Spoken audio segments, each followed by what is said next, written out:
को जानवरों से भी बदतर स्थिति में जीन लाकर खड़ा कर दिया है। और हम खुद तो क्या कर रहे हैं, हम इंसान हैं। लेकिन जानवर इंसान में फर्क क्या है? इंसान को इंसान इसलिए कहते हैं क्योंकि इंसान सामाजिक होता है, इंसान का समाज होता है। अगर इंसान के अंदर से सामाजिकता माइनस कर दिया जाए, इक्वल टू जानवर। अब जरा आप खुद अपनी समीक्षा करिए कि आप कितने सामाजिक हैं, कितना समाज बनाने का काम कर रहे हैं, कितना समाज जोड़ने का काम कर रहे हैं।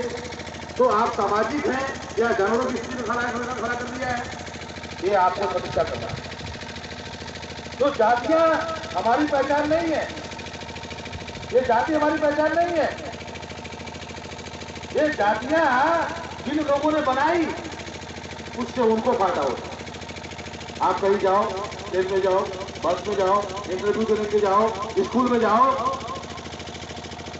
और सामने वाला जैसे ही आपका नाम पूछता है आप खुशी खुशी बताते हो। आप कहां से आए हो, गांव, खुशी खुशी बताते हो। अगर जैसे ही पूछता आपकी जाति क्या है तो लगता है कभी नहीं समझते। क्यों? अगर जातियां हमारे लोगों ने बनाई होती तो जाति बोलने में गर्व महसूस करते। गर्व महसूस क्यों करते हैं? क्योंकि जातियां हमारे लोगों ने नहीं बनाई, जातियां उन लोगों ने बनाई जो इस देश के रहने वाले लोग नहीं है, विदेशी लोग हैं। क्यों बनाई? क्योंकि अगर हम इकट्ठा रहते तो उनका मुकाबला करते। अगर उनको बांटने काम किया, इस वजह से आज हमारे सामने हजारों समस्या है, समाधान का रास्ता दीजिएगा। लोग क्या बोलता है, अरे एक जाति के लोग तो इकट्ठा होते नहीं है, इतना जाति लोग इकट्ठा होने की बात करते। तो इस तरीके से इस देश के जो जाति है, ये जाति हमारी पहचान नहीं है। अगर आप इतिहास में जाओ, थोड़ा अध्ययन करो, तो क्या पता चलता है कि हमारे पुरखों ने सिंधु घाटी की सभ्यता, दुनिया की सबसे विकसित सभ्यता, यानी सिंधु सिविलाइजेशन जैसी सभ्यता आज तक दुनिया में कहीं नहीं मिली। उसको निर्माण करने वाले कौन लोग थे? हमारे पुरखे, हम लोग के पुरखे। नालंदा, तक्षशिला, विक्रमशिला जैसी यूनिवर्सिटी बनाने वाले लोग, दुनिया से 10,000 से ज्यादा लोग उस स्कूल में पढ़ते थे, रहते थे, खाते थे, जिसको इन लोगों ने खत्म कर दिया। वो निर्माण करने वाले हमारे पुरखे। तो इतिहास में अगर हम जाते हैं तो बताया जाता है, जैसे अभी ये छोटा नागपुर है, ये छोटा नागपुर है। अगर छोटा नागपुर है तो इसका मतलब कोई बड़ा भी होगा। अगर छोटा भाई है तो इसका मतलब उसका कोई बड़ा भाई होगा। तो ये छोटा नागपुर का निर्माण करने वाले नागवंशी लोग थे। एक नागपुर महाराष्ट्र में है जिसका निर्माण नागवंशी लोगों ने किया, और सिंधु घाटी की सभ्यता का निर्माण करने वाले भी नागवंशी लोग थे। तो नागवंशी लोगों को ही उनके साथ जुल्म अन्याय किया गया, जिसकी वजह से वो विस्थापित हुए, और इस तरीके से हमारा जो है एक छोटा नागपुर तो एक नागपुर वहां पर। तो हमारे नागवंशी लोग हैं, हमारी एक पहचान है। पूरे देश में कहीं भी जाइए हम नागवंशी लोग हैं। तो इस देश के अंदर हम इतिहास में क्या देखते हैं कि जब इस देश में हमारी हुकूमत चलती थी, राज चलता था, सिंधु घाटी की सभ्यता में महिलाएं देश चलाने का काम किया करती थी, और हम इस देश के शासक थे, और हमारा मुख्य व्यवसाय था कृषि करना, खेती बाड़ी करना। और हमारे घरों में खाने पीने की, रहने की इतनी व्यवस्था थी कि हम लोग हर महीने हर दिन खुशियां मनाते थे।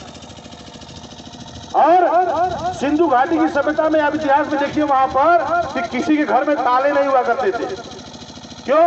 क्योंकि चोरी होने कोई डर ही नहीं था, भरपूर था, घर में अनाज भरा पड़ा है, रहने खाने का सारा व्यवस्था है, तो कौन किसी घर में गाय चोरी करेगा? ऐसी थी हमारी व्यवस्था। तो उस समय हमारी पहचान थी अनार, और जो लोग बाहर से आए उनकी पहचान थी आर। तो इनमें लड़ाई हुई। जब लड़ाई हुई तो जो बाहर से आए हुए हैं उनका एक गुण है, क्या करना? छल करना, धोखा करना और हत्या करना। आज भी है, कल भी था, आज भी है।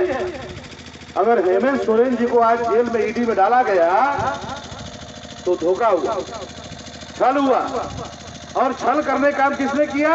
जो बाहर से आए हुए लोग हैं, वो लोग भी उनकी पार्टी में घुसा हुआ है, तो उनको लगा ये आदिवासी और मुख्यमंत्री, ये जंगल में रहने वाला जंगली अभी मुख्यमंत्री बन गया। इसको जितना जल्दी हो सके इसको जेल में डालना पड़ेगा। नहीं आज झारखंड में है, कल कहीं उड़ीसा में ना हो जाए, कहीं छत्तीसगढ़ में ना बन जाए, देश की दिल्ली में ना पहुंच जाए। इसलिए उन्होंने मनोबल गिराने के लिए उसको फंसाने का, ये देश की व्यवस्था हालत बता रहा हूं। छल करना, धोखा करना, हत्या करना। तो इस तरीके से उस समय जब लड़ाई हुई, तो चूंकि उस समय हमारे पूरे देश में एक ही पहचान था, तो हम लड़ाई लड़े और जंग जीत गए। लेकिन उन्होंने छल धोखे से कहीं कहीं अपना राज्य स्थापित कर लिया। फिर समय का चक्र बीता, तो उन्होंने अपने को देव कहा, हमारे लोग को दानव कहा। तो देव और दानव, देव का मतलब होता है दान लेने वाला, और दानव मतलब होता है दान देने वाला। ये दोनों संस्कृत शब्द है। यानी हमारे लोग कल भी दान देने का काम करते थे, आज भी अगर हमारे घर में कोई बाहर अतिथि आ जाता है तो उसको खाने का, रहने का सारा व्यवस्था करते हैं। जो कुछ होता है अगर मांगता है उसको देने का काम करते हैं। ये आज भी हमारी संस्कृति में है, हमारे कल्चर में है। तो उस समय हमारे लोग भी दानी हुआ करते थे, तो उस समय भी लड़ाइयां हुई, उस समय भी हम जंग जीत जाते थे। लेकिन कहीं कहीं ये लोग अपना धोखे से राज्य स्थापित कर लेते थे। फिर समय का चक्र बीतता रहा, तो इन लोगों ने अपने को कहा देवता, और हमारे लोग क्या बोला? राक्षस। अब राक्षस क्या होता है? रक्षा करने वाले लोग। तो क्या करते थे? जल, जंगल, जमीन, प्रकृति, ये सारी रक्षा करने का काम करते थे। तो उन लोगों ने हमारे लोग कहा राक्षस लोग ये लोग। तो अभी आप लोग टीवी देखते हो, तो टीवी में सीरियल दिखाया जाता है।